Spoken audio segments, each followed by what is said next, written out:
선생님 최민수 어떻게 생각하셨나요? 최민수 배우를 어떻게 생각하냐고. 상남자 모래시계. 모래시계 봤어요? 무슨 시기예요? 모래시계 봤겠지. 나 떨고 있니 그게. 아, 나 떨고 있니. 한번 재연을. 야 됐어. 최근에 최민수 씨 오토바이 사고 들으셨나요?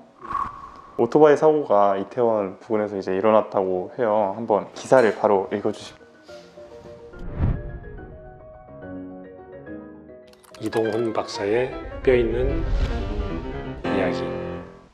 오토바이 운행 중 사고를 당한 최민수 씨가 6일 수술대에 오른다. 최민수는 지난 4일 발생한 추돌 사고로 갈비뼈가 세 조각으로 부러지고 쇄골이 골절돼 이날 오후 4시 긴급 수술을 받을 예정이다. 경찰에 따르면 최민수는 지난 4일 오후 1시 45분쯤 이태원동에서 오토바이를 타고 가다 승용차와 부딪혔다. 왕복 2차로에서 일렬로 주행을 하던 중 서행하던 맨 앞차를 최민수 오토바이와 승용차가 동시에 추월하려고 시도하다 사고가 난 것으로 조사됐다. 사고 직후 최민수는 허리와 등의 통증을 호소해 병원으로 이송됐다가 귀가했다. 승용차 운전자는 아무런 구호 조치를 하지 않고 현장을 이탈했다. 최민수는 그러나 호흡곤란 등 증상이 악화되면서 6일 병원을 찾아가 긴급수술 일정을 잡았다고 한다.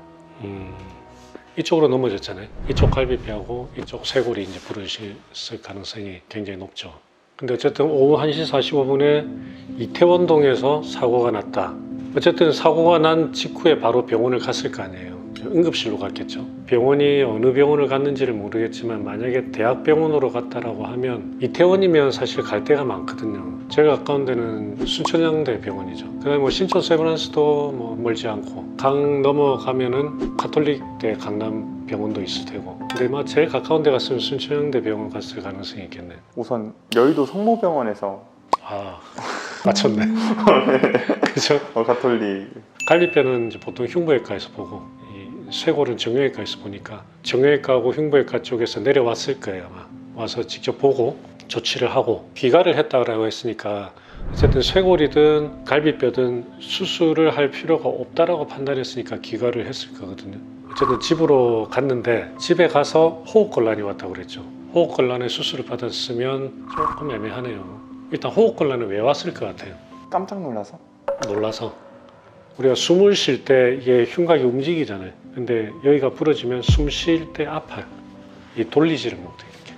그래서 최민수 씨가 아직 가슴 통증으로 다시 병원으로 갔다라고 하는 거는 어쨌든 간에 이쪽 갈비뼈 때문일 테고 경미하다고 그러면은 갈비뼈 그냥 수술까지 필요 없는 골절인데 근데 지금 이제 기사를 보면 호흡곤란이 생겼고 기침을 했는데 피가 나왔다. 기침했는데 피가 났다는 거는 이제 이 상황에서는 폐 쪽에 손상이 있다고 봐야죠. 갈비뼈가 부러진 게 폐를 찔렀을 가능성이 높겠죠. 아까 이렇게 넘어졌을 때 외상이 충격이 컸나 보네요.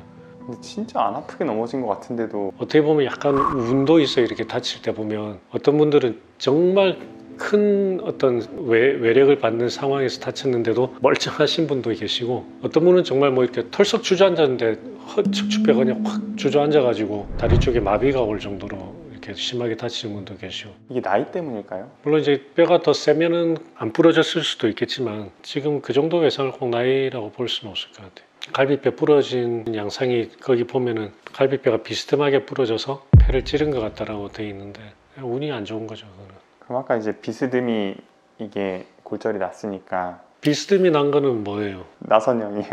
그치, 비스듬. 근데 그게 나선형인지 사선형인지는 모르겠는데 쇄골 같은 경우에는 부러졌는데 제자리에 거의 있다. 그러면 이거는 수술은 거의 안 해요. 여기 흉골하고 여기 뒤에 견갑골 얘 사이를 얘가 이렇게 연결을 해주거든요. 얘 부러졌는데 만약에 제자리에 거의 있다라 그러면 골절은 항상 길이를 유지를 해줘야 되거든요. 잡아당기는 힘을 줘야 돼요. 그러면 얘를 길이를 유지하려면 어깨를 뒤로 이렇게 젖히는 이 자세를 유지를 해주면 얘가 이렇게 쭉 당겨지면서 길이가 유지가 돼요. 뭐 붕대로 감아주기도 하고 약간 보조기 같은 게 있기도 해서 그냥 그렇게 그냥 하고 지내는 거예요. 한 6주 동안. 그러면 잘 붙어요. 그럼 그런 경우는 전혀 수술이 필요 없어요. 물론 쇄골이 부러졌는데 뭐 이렇게 됐다든지 아니면 여기 분쇄골절이 있다든지 아니면 어떤 수술을 꼭 해야 되는 위치들이 있거든요. 그런 수술이 필요한 경우도 물론 있는데 그러지 않으면 이제 수술 안 해도 되고, 갈비뼈도 웬만하면 수술 안 해요. 갈비뼈는 이 척추하고 흉골을 연결해 가지고 이렇게 둘러싸고 있죠. 갈비뼈의 제일 큰 역할이 뭐일 것 같아요? 심장 보호. 물론 심장도 되는데 여기 흉곽 쪽을 보호해주는 이 벽 역할을 하거든요. 어쨌든 앞뒤로 이렇게 딱 그 연결이 돼 있기 때문에 얘가 이렇게 부러진다고 해가지고 얘가 막 이렇게 덜렁덜렁 하진 않아요. 웬만해서는. 그렇기 때문에 갈비뼈가 부러졌다, 웬만해서는 수술을 할 일은 없어요. 근데 갈비뼈가 부러졌을 때 그 수술을 하는 경우도 있어요. 그런 경우는 어떤 경우냐면, 이가 하나의 통으로 돼 있는데 다발성으로 막 부러져 가지고 일부분이 그냥 이 연결성이 그냥 완전히 소실돼 가지고 자기들끼리 노는 경우가 있거든요. 그런 경우에는 목숨이 위험할 수도 있어요. 그 플레이 체스트 신드롬인가 그래요. 정형외과 쪽이 아니라 제가 정확한지는 모르겠는데 그런 경우에는 수술을 해요. 그럼 뭐 이제 금속판에 대해서는 좀 더 이야기하실 건 없으세요? 여기 이제 금속판으로 받았다고 하는데, 여기 쇄골이든 여기든 조그마한 뼈잖아요, 그죠? 요거를 수술을 해야 된다 그러면 대부분 이제 금속판, 이런, 요거는 아닌데 어쨌든 이렇게 생긴 금속판하고 나사 이런 걸로 해가지고 이렇게 박아서 고정을 해주는 거죠. 이런 식으로. 뼈가 얇으니까 얘도 이제 나사도 거기 딱 맞게 골절 부위가 있으면 이런 식으로 양쪽으로 잡아주는 거예요. 와, 그러면 저거를 진짜 몸 안에 이제 지니고 사는 거잖아요. 또 이거 빼야 되고 뭐 하고 그래야 되니까.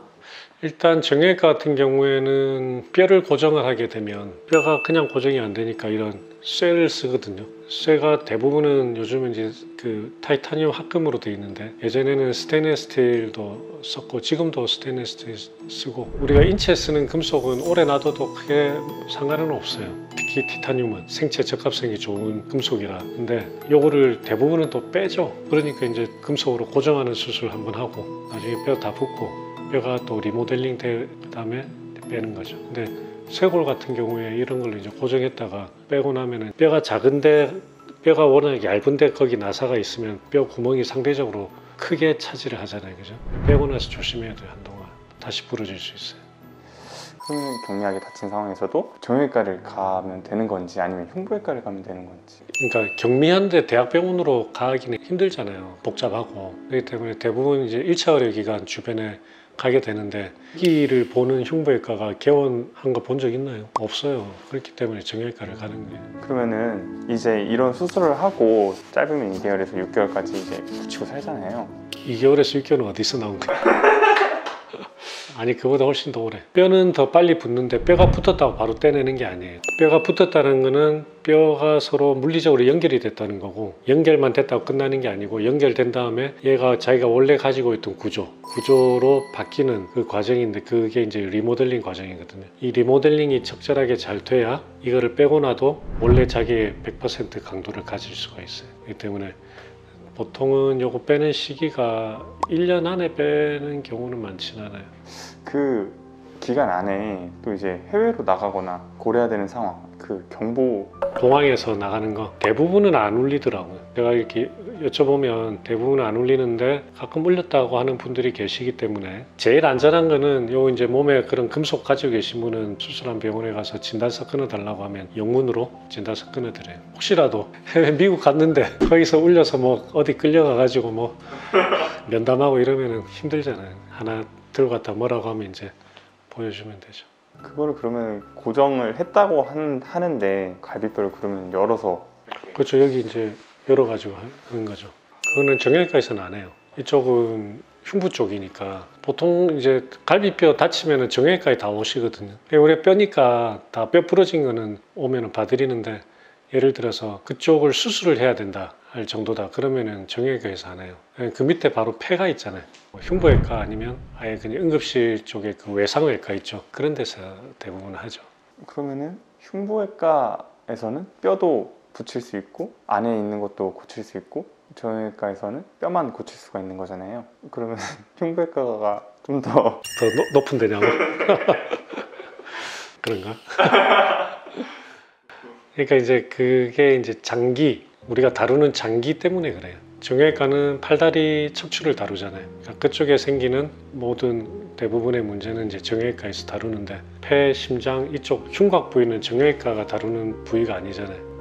그렇기 때문에 그걸 둘러싸고 있는 뼈 자체도 그쪽에서 다루는 거예요. 여기 머리는 신경외과잖아요. 근데 신경외과 싸고 있는 이 두개골 이거 뼈라고 해서 그러면 머리 수술할 때 정형외과 들어서 두개골 잘라주고 나오는 건 아니잖아요.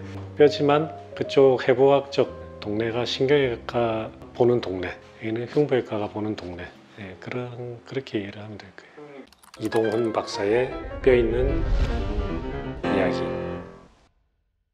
이제 마지막으로 최민수 씨 예후나 그런 것들을 그러니까 최민수 씨 잘 빠르게 쾌유하시길 빕니다.